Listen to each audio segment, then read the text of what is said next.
जिस वक्त पंजाब दे विच अंग्रेज़ दा राज होया, अंग्रेज़ ने खास करके सिखां नूं गुरु घरां दे नालों तोड़न वास्ते इन्हां महंतां दे कोलों कर्म करवाए। गुरुद्वारे साहिबानां दे विच इत्थों तक के मूर्तियां लवाइयां गईयां, कर्म कांड करवाए गए, भरम फैलाए गए और बहुत भैड़े हद तक जिहड़ा जाके उन्हां महंतां ने गुरुद्वारे साहिबान दे विच कुकर्म कीते। जिस वक्त गुरु के सिख जिहड़े सन सुचेत होए, सब तो पहली घटना जिहड़ी वापरी वो 12 अक्तूबर 1920 का दिन सी। गुरु के सिख इकट्ठे होके श्री दरबार साहब अमृतसर गए। महंतां ने उन्हां दी अरदास करन तो इनकार किया ते उस वक्त श्री दरबार साहब का प्रबंध जिहड़ा सी वो सिखां दे कोल आ गया। जदों वो सारे सिख श्री अकाल तख्त साहब ते गए ते वो अकाल तख्त साहब नूं छड्ड के पुजारी घरां नूं दौड़ गए।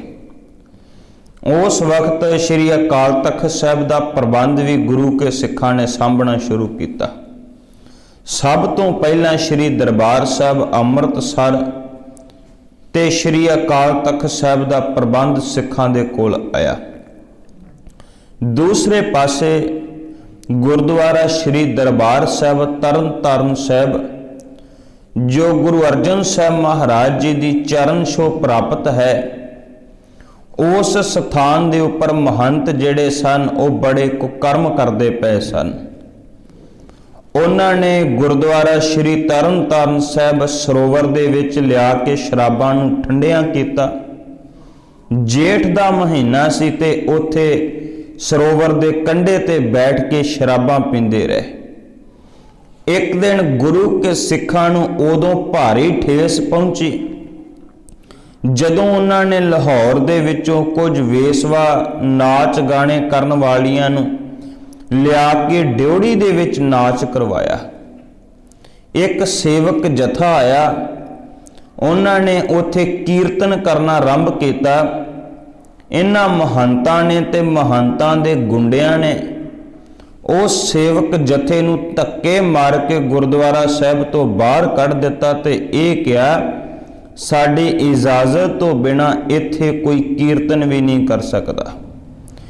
एक दिन सत्कारयोग भाई लक्ष्मण सिंह धारोवाली, जेड़े बाद विच ननकाना साहब जाके शहीद हुंदे ने, वो अपने नाल कुछ बच्चियां नूं लैके आए ते आन के उन्होंने कीर्तन करना चाहया, लेकिन इन्हां महंतां दे गुंडियां ने उन्हां नूं कीर्तन भी ना करन दिता। जदों कोई संगत ने आउणा, इन्हां महंतां दे जिहड़े जवाक मुंडे सन उन्होंने ढीमा मारनियां, उन्हां नाल कोझा मजाक करना। संगत ने जाके उन्हां महंतां नूं कहा कि अपने मुंडियां नूं वरजो तुसीं, पर वो जिहड़े महंत ते उन्हां दे मुंडे सी कहण लगे, कहंदे जिवें तुहाडीआं दुकानदारियां इवें ही ये साडी दुकानदारी है, तुहाडा चित्त करदा आओ, तुहाडा चित्त करदा ना आओ, लेकिन असीं अपनियां इत्थे मन मर्जियां ही करांगे। जिहड़ा पवित्र कड़ाह प्रसाद बनाया जांदा सी, वो कड़ाह प्रसाद बहुती वारी अफसरां नूं खुश करन वास्ते अंग्रेज अफसरां दे घर विच भेज देना। जिहड़े रुमाले साहब गुरु घर वास्ते गुरुद्वारा साहिब सतगुरु श्री गुरु ग्रंथ साहब महाराज वास्ते सिख प्यार नाल अर्पण करते सी, उन्हां रुमालियां दे आप कपड़े सी के अपने जवाकां नूं तीवियां नूं पवा देने। इन्ने जदों भैड़े कर्म कीते जा रहे सन, एक दिन फिर समुचा खालसा पंथ, जिहड़ी एक कमेटी चुनी गई सी गुरुद्वारे साहिबान दे प्रबंध नूं चलाउण वास्ते, जथेदार तेजा सिंह भुच्चर जो श्री अकाल तख्त साहब के जथेदार चुने गए सन, उन्होंने समुचे सिखां दा इकट्ठ श्री अकाल तख्त साहब की धरती ते अकाल तख्त साहब के पावन स्थान ते सद्या। ਇਹ ਸਿੱਖਾਂ ਦਾ ਵੱਡਾ ਇਕੱਠ 24 ਜਨਵਰੀ 1921 ਵਾਲੇ ਦਿਨ ਹੋਇਆ। ਇਸ ਇਕੱਠ ਦੇ ਵਿੱਚ ਸਿੱਖ ਜਿਹੜੇ ਹਨ ਵਿਚਾਰਾਂ ਕਰਦੇ ਪਏ ਨੇ ਕਿ ਕਿਵੇਂ ਕਿਵੇਂ ਆਪਾਂ ਗੁਰਦੁਆਰੇ ਸਾਹਿਬਾਨ ਦਾ ਪ੍ਰਬੰਧ ਕਰ ਸਕਦੇ ਹਾਂ, ਕਿਵੇਂ ਕਿਵੇਂ ਗੁਰਦੁਆਰੇ ਸਾਹਿਬਾਨ ਦੇ ਪ੍ਰਬੰਧ ਜਿਹੜੇ ਆ ਉਹ ਸਿੱਖਾਂ ਦੇ ਹੱਥ ਵਿੱਚ ਆ ਸਕਦੇ ਨੇ। ਇਹ ਸਾਰੀਆਂ ਵਿਚਾਰਾਂ ਹੁੰਦੀਆਂ ਪਈਆਂ ਸਨ ਤੇ ਇਹਨਾਂ ਵਿਚਾਰਾਂ ਦੇ ਵਿੱਚ ਹੀ ਥੱਲੇ ਬੈਠਿਆਂ ਹੋਇਆਂ ਸੰਗਤ ਦੇ ਵਿੱਚੋਂ ਇੱਕ ਬੀਬੀ, ਸਿੱਖ ਬੀਬੀ ਜਿਹੜੀ ਸੀ, ਉੱਠ ਕੇ ਖੜੀ ਹੋ ਗਈ। ਉਹ ਕਹਿਣ ਲੱਗੀ, ਉੱਚੀ ਸਾਰੀ ਆਵਾਜ਼ ਦੇ ਕੇ ਉਹਨੇ ਕਿਹਾ, ਉਹ ਸਿੱਖੋ, ਤੁਸੀਂ ਜਾਗਦੇ ਹੋ ਕਿ ਸੌਂਗੇ ਹੋ? ਸਾਰੀ ਸੰਗਤ ਦਾ ਧਿਆਨ ਉਸ ਪਾਸੇ ਨੂੰ ਲੱਗ ਗਿਆ। ਉਹਨੇ ਫੇਰ ਕਿਹਾ ਕਿ ਸਿੱਖੋ, ਤੁਸੀਂ ਜਾਗਦੇ ਹੋ ਕਿ ਸੌਂਗੇ ਹੋ? ਤੁਹਾਡੇ ਵਿੱਚ ਕੋਈ ਅਣਖ ਹੈ, ਗੈਰਤ ਹੈ ਕਿ ਮਰ ਚੁੱਕੀ ਹੈ? ਉਹ ਜਿਹੜੇ ਸਿੱਖ ਆਗੂ ਬੈਠੇ ਹੋਏ ਸਨ, ਉਹਨਾਂ ਨੇ ਪੁੱਛਿਆ ਵੀ ਬੀਬੀ ਗੱਲ ਕੀ ਹੈ, ਕੀ ਕਾਰਨ ਹੈ ਅਜਿਹੀ ਸ਼ਬਦਾਵਲੀ? ਤੇ ਉਸ ਬੀਬੀ ਨੇ ਇੱਕ ਗੱਲ ਕਹੀ, ਕਹਿਣ ਲੱਗੀ, ਮੈਂ ਸੰਤ ਸਿੰਘ ਦੀ ਪਤਨੀ ਹਾਂ। ਭਾਈ ਸੰਤ ਸਿੰਘ ਜੀ ਸਿੰਘ ਸਭਾ ਲਹਿਰ ਦੇ ਮੁਖੀ ਸਨ, ਜਿਨ੍ਹਾਂ ਨੇ ਬਹੁਤ ਸੁਧਾਰ ਕੀਤਾ ਸੀ, ਸਿੱਖਾਂ ਦੇ ਵਿੱਚ ਵੀ ਆ ਚੁੱਕੀਆਂ ਕੁਰੀਤੀਆਂ ਨੂੰ ਦੂਰ ਕੀਤਾ ਸੀ। ਤੇ ਇਸ ਤਰਨ ਤਾਰਨ ਸਾਹਿਬ ਦੇ ਮਹੰਤ ਕਹਿੰਦੇ ਸਨ ਕਿ ਸਾਡੇ ਗੁਰਦੁਆਰਾ ਸਾਹਿਬ ਦੇ ਅੰਦਰ ਕੋਈ ਅੰਮ੍ਰਿਤ ਦੀ ਗੱਲ ਵੀ ਨਹੀਂ ਕਰ ਸਕਦਾ। ਭਾਈ ਸੰਤ ਸਿੰਘ ਨੇ ਉੱਥੇ ਤਰਨ ਤਾਰਨ ਸਾਹਿਬ ਦੇ ਅੰਦਰ ਸੰਗਤ ਨੂੰ ਕੇਵਲ ਇੰਨਾ ਹੀ ਕਿਹਾ ਸੀ ਕਿ ਆਪਾਂ ਸਾਰੇ ਅੰਮ੍ਰਿਤ ਪਾਨ ਕਰਕੇ ਗੁਰੂ ਦੇ ਸਿੱਖ ਬਣੀਏ। ਇਹ ਸਾਰੀ ਦਾਸਤਾਨ ਉਸ ਬੀਬੀ ਨੇ ਸੁਣਾਈ ਕਿ ਕੇਵਲ ਮੇਰੇ ਪਤੀ ਨੇ ਅੰਮ੍ਰਿਤ ਦੀ ਗੱਲ ਕੀਤੀ ਗੁਰਦੁਆਰਾ ਸਾਹਿਬ ਦੇ ਵਿੱਚ। ਤੇ ਇੱਕ ਦਿਨ ਫਿਰ ਜਦੋਂ ਮੇਰਾ ਛੋਟਾ ਜਿਹਾ ਬੱਚਾ, ਜਿਹਦੀ ਉਮਰ 6 ਸਾਲਾਂ ਦੀ ਸੀ, ਮੇਰੀ ਇੱਕ ਛੋਟੀ ਜੀ ਬੱਚੀ ਜਿਹਦੀ ਉਮਰ 12-13 ਸਾਲ ਦੀ ਸੀ, ਦੋਵੇਂ ਭੈਣ ਤੇ ਭਰਾ ਗੁਰਦੁਆਰਾ ਸ਼੍ਰੀ ਦਰਬਾਰ ਸਾਹਿਬ ਤਰਨ ਤਾਰਨ ਸਾਹਿਬ ਦੇ ਦਰਸ਼ਨ ਕਰਨ ਵਾਸਤੇ ਗਏ। ਪਰਿਕਰਮਾ ਕਰਦੇ ਪਏ ਸਨ ਤੇ ਰੋਂਦਿਆਂ ਹੋਇਆਂ ਅਕਾਲ ਤਖਤ ਸਾਹਿਬ ਤੇ ਉੱਪਰ ਉਸ ਬੀਬੀ ਨੇ ਸੁਣਾਇਆ। ਕਹਿਣ ਲੱਗੇ, ਜਦੋਂ ਪਰਿਕਰਮਾ ਕਰਦੇ ਪਏ ਸਨ ਤੇ ਉਸ ਵਕਤ ਦੌਰਾਨ ਮਹੰਤਾਂ ਦੇ ਗੁੰਡਿਆਂ ਨੇ ਵੇਖਿਆ ਵੀ ਇਹ ਸੰਤ ਸਿੰਘ ਦੇ ਬੱਚੇ ਐ। ਉਹਨਾਂ ਨੇ ਮੇਰੇ ਪੁੱਤਰ ਦੇ ਢਿੱਡ ਦੇ ਨਾਲ ਪੱਥਰ ਬੰਨ੍ਹ ਕੇ ਸਰੋਵਰ ਦੇ ਵਿੱਚ ਸੁੱਟ ਕੇ ਡੋਬ ਕੇ ਮਾਰ ਦਿੱਤਾ। ਉਸ ਬੱਚੀ ਦੀ ਇੱਜ਼ਤ ਲੁੱਟ ਲਈ ਗਈ। ਕਾਲ ਤਖਤ ਸਾਹਿਬ ਦੇ ਉੱਪਰ ਖੜ ਕੇ ਜਦ ਉਸ ਬੀਬੀ ਨੇ ਸਾਰੀ ਦਾਸਤਾਨ ਰੋ ਰੋ ਕੇ ਸਿੱਖਾਂ ਨੂੰ ਸੁਣਾਈ ਤੇ ਸਿੱਖਾਂ ਦੇ ਹਿਰਦੇ ਜਿਹੜੇ ਸਨ ਵਲੂੰਦਰੇ ਗਏ। ਉਹਨਾਂ ਕਿਹਾ, ਨਹੀਂ, ਇਹ ਕੁਕਰਮ, ਇਹ ਪਾਪ ਬਹੁਤਾ ਸਮਾਂ ਅਸੀਂ ਗੁਰਦੁਆਰੇ ਸਾਹਿਬਾਨ ਦੇ ਵਿੱਚ ਚੱਲਣ ਨਹੀਂ ਦਿਆਂਗੇ। ਭਾਵੇਂ ਕਿ ਕੁਝ ਸਿੱਖ ਉਤਾਵਲੇ ਹੋਏ ਕਿ ਹੁਣੇ ਜਾਣਾ ਹੈ ਸ਼੍ਰੀ ਤਰਨ ਤਾਰਨ ਸਾਹਿਬ ਦੀ ਧਰਤੀ ਤੇ, ਲੇਕਿਨ ਜਥੇਦਾਰ ਤੇਜਾ ਸਿੰਘ ਭੁੱਚਰ ਨੇ ਇਸ ਗੱਲ ਤੋਂ ਮਨਾ ਕਰ ਦਿੱਤਾ ਕਿ ਹੁਣੇ ਨਹੀਂ, ਲੇਕਿਨ ਅਸੀਂ ਕੁਝ ਕਰਾਂਗੇ ਜ਼ਰੂਰ। ਜਿਸ ਵਕਤ ਅਗਲਾ ਦਿਨ ਚੜਿਆ ਤੇ ਅਗਲੇ ਦਿਨ ਸਰਦਾਰ ਜਥੇਦਾਰ ਤੇਜਾ ਸਿੰਘ ਭੁੱਚਰ ਆਪੇ ਹੀ ਆਪਣੇ ਕੁਝ ਸਾਥੀਆਂ ਨੂੰ ਨਾਲ ਲੈ ਕੇ ਗੱਡੀ ਤੇ ਬੈਠੇ ਤੇ ਤਰਨ ਤਾਰਨ ਸਾਹਿਬ ਦੀ ਧਰਤੀ ਤੇ ਚਲੇ ਗਏ।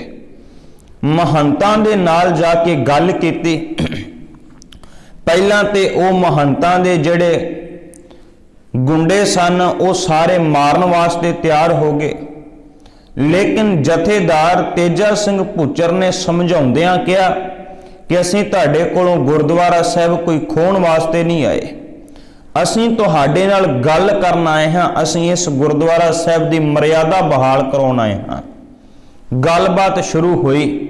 ਸ਼ਾਮੀ 4 ਵਜੇ, ਇਹ 25 ਜਨਵਰੀ 1921 ਦਾ ਦਿਨ ਹੈ, ਜਦੋਂ ਗੱਲਬਾਤ ਆਰੰਭ ਹੋਈ ਤੇ ਇਸ ਗੱਲਬਾਤ ਦੇ ਵਿੱਚ ਸਮਝੌਤਾ ਹੋਇਆ ਵੀ ਇਹ ਜਿਹੜੇ ਮਹੰਤ ਹੈ ਇਹ ਬਿਲਕੁਲ ਇਹ ਚੁਣੀ ਹੋਈ ਜਿਹੜੀ ਪ੍ਰਬੰਧਕ ਕਮੇਟੀ ਹੈ ਉਹਦੇ ਅਨੁਸਾਰ ਚੱਲਣਗੇ।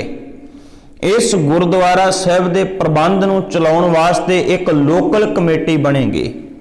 ਜਿੰਨੇ ਵੀ ਮਹੰਤ ਹੈ ਉਹ ਸਾਰੇ ਅੰਮ੍ਰਿਤ ਛਕ ਕੇ ਅੰਮ੍ਰਿਤ ਧਾਰੀ ਹੋਣਗੇ।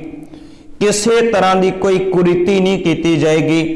ये सारियां गल्लां दे उपर समझौता किया गया, ये सारियां शर्तां लिखियां गईयां, पर महंत जिहड़े वो दोगली नीति खेडदे पए सन।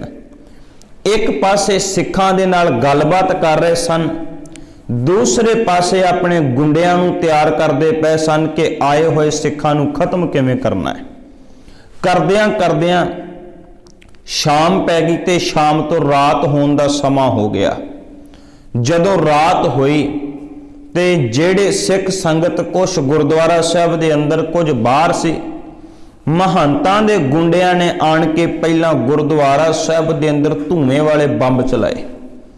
जदों उत्थे धुआं पै गया, महंतां दे उन्हां गुंडियां ने उस गुरुद्वारा श्री दरबार साहब तरन तारण साहब दे अंदर फिर उत्थे जिहड़े सिख बैठे सन उन्हां दे उपर छवियां गंडासियां कुहाड़ियां दे नाल हमला कर दिता। बहुत सारे सिख जिहड़े सन उन्हां नूं फट लगे, जख्मी होए। लेकिन गुरु ग्रंथ साहब महाराज दे सन्मुख नमस्कार करते पे सन भाई हजारा सिंह, जो तरन तारण दे नेड़े पिंड अलादीनपुर है, उथों दे रहन वाले सन। महंत दे एक गुंडे ने आण के एक तलवार उन्हां दे पेट विच मार के आर पार कर दिते।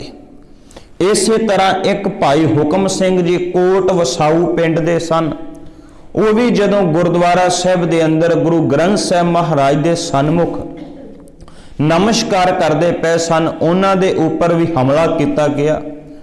एक सिख की बांह के उपर वार होया, उहदी बहुत ज़्यादा बांह जिहड़ी चीरी गई। होर बहुत सारे सिख जिहड़े जख्मी होए। पर इस तो बाद जिहड़ा सिखां दे अंदर रोह पैदा होया, उहदे अगे सरकार ते महंत खड़ ना सके। आखिर वो महंत जिहड़े सन गुरुद्वारा श्री दरबार साहब तरन तारण साहब नूं छड्ड के चले गए ते सिखां दे कोल गुरुद्वारा श्री दरबार साहब तरन तारण साहब दा प्रबंध आ गया। प्रबंध सिखां कोल आया, पर जेड़े दो सिखां दे उपर बहुत वड्डे पद्धर ते हमला होया सी, जख्म गहरा लगा सी, उन्हां सिखां दे विचों भाई हजारा सिंह अलादीनपुर वाले वो 27 जनवरी वाले दिन शहीद हो गए, शहादत दा जाम पी गए। 28 जनवरी जानी कि अज दे दिन 28 जनवरी फिर 1921 वाले दिन उन्हां दा संस्कार किया गया। मां उथे चल के आई ते उस मां ने आण के अपने पुत्र नूं शहीद होए नूं वेखिया, उहदे चेहरे नूं तकिया, मस्तक नूं चुम के एक गल कही कि तू अपने इस खून दे नाल महंतां दे कीते हुए कर्मां नूं धो के रख दिता है। सारे सिख वेखदे पे सन कि मां है आखिर वराग करेगी, रोवेगी पुत्र नूं वेख के। पर जिन्नी बहादरी ते जज्बे दे नाल उस मां ने गल्लां कहियां, वो सारे सिख जिहड़े सन सुन के हैरान रह गए। इस तो बाद भाई हुकम सिंह जिहड़े कोट वसाऊ वाले सन, वो भी 4 फरवरी वाले दिन शहीद हो गए। इन्हां सारे शहीदां दा शहीदी दिन जां उस तो बाद भोग जिहड़ा सी वो गुरुद्वारा श्री दरबार साहब तरन तारण साहब दे अंदर पाया गया। ते पाउण तो बाद फिर उत्थे बहुत सारियां तकरीरां होईयां, सारे कौम दे आगू उत्थे आए।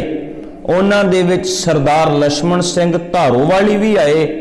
उन्हां ने आण के इक्को ही गल कही, कदे मैं इस गुरुद्वारा साहिबान विच बच्चियां नूं नाल लैके कीर्तन करन आया सी, इन्हां महंतां ने कीर्तन नहीं करन दिता। अज ये गुरु घर आजाद हो गया है ते हे गुरु अर्जन साहब कृपा करियो, एक दिन मैं भी शहादत दे के गुरु घरां नूं आजाद करावां। उन्हां ने ये उत्थे बचन कहे। वो सारे शहीदां नूं अज 100 साल हो गया है ते उन्हां शहीदां दा 100 साला समुचा सिख पंथ सिख